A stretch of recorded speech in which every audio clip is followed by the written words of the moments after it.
all super close this year, and I think that's going to help on the field and off the field, especially getting late into the season.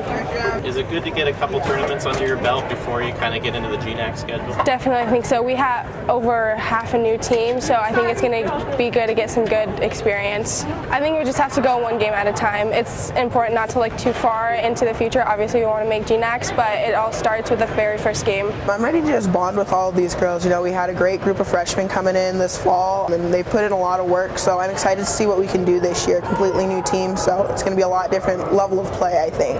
The three of us have a really good bond, and I think it helps showing the newcomers, like, that's how you're supposed to act on the field. We all get along really well. We're all really excited. We leave in, a week, I think, and we're just ready to get going. We're ready to start playing. Definitely looking forward to getting started. I'm excited to see what this group can do. I think we have a lot of unknown in our team, just seeing them compete at this level with how many newcomers we have, but it's an exciting unknown, and they continue to surprise me, so I'm super excited to come see them play and compete against some good competition at the Stinger tournament. A lot of indoor practices so far. Does that make it difficult to get ready for the Stinger? Definitely. It's always difficult to start practicing inside, but I mean, it overall makes us better. It helps us learn how to communicate more. It just helps us in uncomfortable situations. You know, we're never going to be comfortable in a game, so why start at practice? So it helps us in the long run.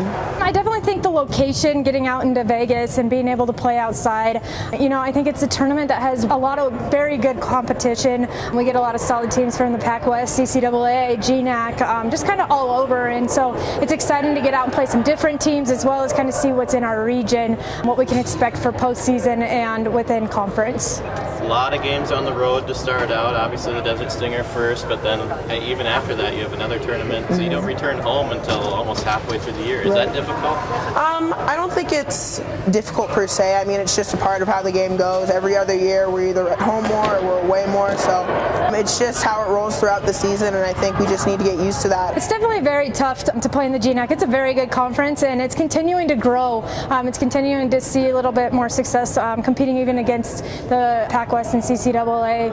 I think the biggest thing is just taking it one game at a time. You know, if you try to focus too big on the picture of conference tournament, you're reaching for too large of a goal, and so obviously that's what our long-term goal is, but I think focusing one game at a time and one competitor at a time, and focusing on what we're going to do as a team and playing MSUB softball. Is it a challenge to be on the road so soon in the year, or is that an opportunity to grow?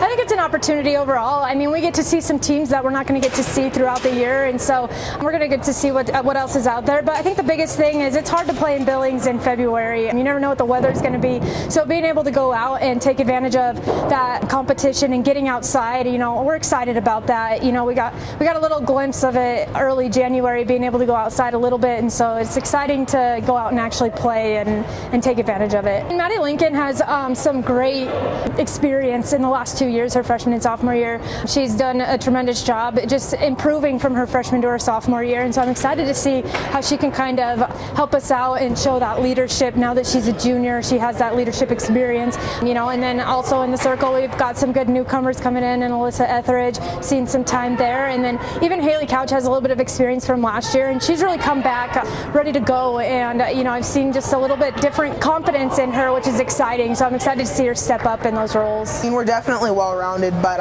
we are really loud. Like today during practice, it was crazy, the energy, and I think with this new bunch of girls, we've really brought that to the table, and it's going to help us progress throughout the season.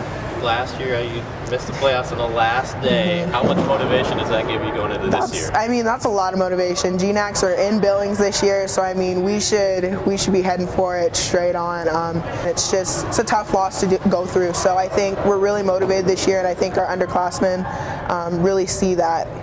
One thing I think when I got here 2.5 years ago, now going into my third year, is the fact how much pride they take in this field here and love playing on this field. You know, I can't thank Avita's group enough for all that they've done to help us, you know, maintain and keep our field the way, looking as nice as it is. And so it's definitely exciting to be at home and playing in front of our crowd and our fans and, you know, just our families and stuff like that. Our girls have come together really well. I think within the first week of practices in the fall, we all started to find our niche, and everybody just seems to really like each other, and we have great chemistry around.